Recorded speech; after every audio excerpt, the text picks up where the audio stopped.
बचपन की यादें, नानी माँ का घर और दिवाली की छुट्टियाँ। बचपन के वो दिन आज भी याद आते हैं जब स्कूल की दिवाली की छुट्टियाँ शुरू होते ही हम सबके चेहरे खुशी से चमक उठते थे।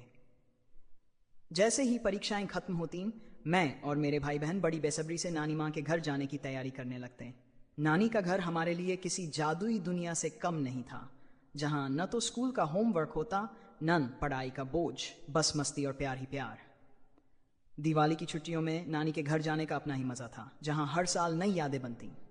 हमारा सफ़र रात की ट्रेन से होता था। पूरी ट्रेन यात्रा किसी रोमांचक सफ़र जैसी लगती।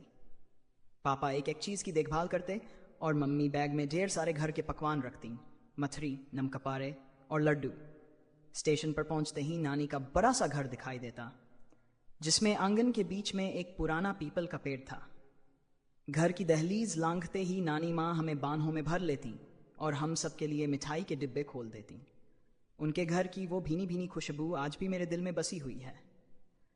नानी का घर गांव में था, जहां सब कुछ प्रकृति के करीब लगता। वहां के लोग सीधे साधे पर बहुत दिलदार थे। हमें खेतों में जाना, तालाब के पास खेलना और मिट्टी में हाथ गंदे करना बहुत पसंद था। लेकिन असली मज़ा तब शुरू होता जब दिवाली नज़दीक आती। घर के कोने कोने की सफाई की जाती, दीवारों पर नए रंग किए जाते और आंगन को गोबर से लीप कर सजाया जाता। हम सब बच्चे रंग बिरंगी रंगोली बनाने के लिए फूल और रंग इकट्ठा करते। नानी माँ दिवाली की तैयारियों में व्यस्त रहती, लेकिन हमारे लिए वक्त निकालना कभी नहीं भूलती। वो हमें कहानियाँ सुनाती, रामायण के प्रसंग, उनके बचपन की बातें और कैसे पुराने ज़माने में दिवाली मनाई जाती थी। हमें नानी की कहानियों का बेसब्री से इंतज़ार रहता, क्योंकि वो कहानियों के साथ सीख भी देती। जब दिवाली की रात आती, पूरा घर दियों की रोशनी से जगमगा उठता। हम सब भाई बहन मिलकर आंगन में दिए सजाते। उस समय बिजली के झालर उतने आम नहीं थे, इसलिए दियों की रोशनी का ही अपना अलग आकर्षण था। नानी माँ कहती, हर दीपक में उम्मीद और खुशियों की लौ जलती है। उनकी ये बात हमेशा मेरे दिल में घर कर गई।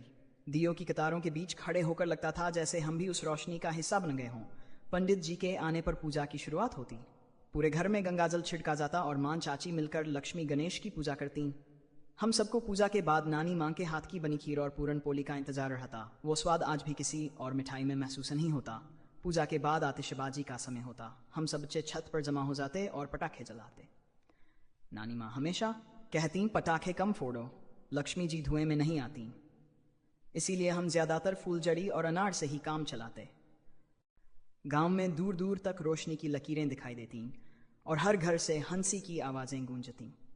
दिवाली की अगली सुबह नानी माँ हमें गांव के हर घर में साथ लेकर जाती, जहां हम सबको मिठाइयाँ और आशीर्वाद मिलता।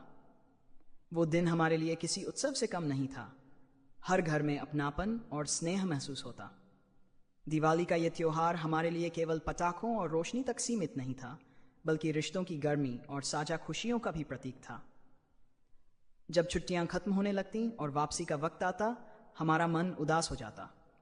हम नानी माँ से चिपक कर कहते, अभी थोड़े दिन और रुक जाते हैं। और नानी माँ मुस्कुरा कर कहती, अगली छुट्टियों में फिर आना, दिवाली तो हर साल आती है। वो बचपन की दिवाली, नानी माँ का प्यार और उनका आंगन, ये सब यादें आज भी मेरे मन के किसी कोने में बसी हुई हैं। शहर की भागदौड़ में अब भले ही बहुत कुछ बदल गया हो, लेकिन उन यादों की मिठास कभी फीकी नहीं पड़ी। दिवाली का असली मतलब मैंने वहीं सीखा, प्यार, अपनापन और रिश्तों की रोशनी।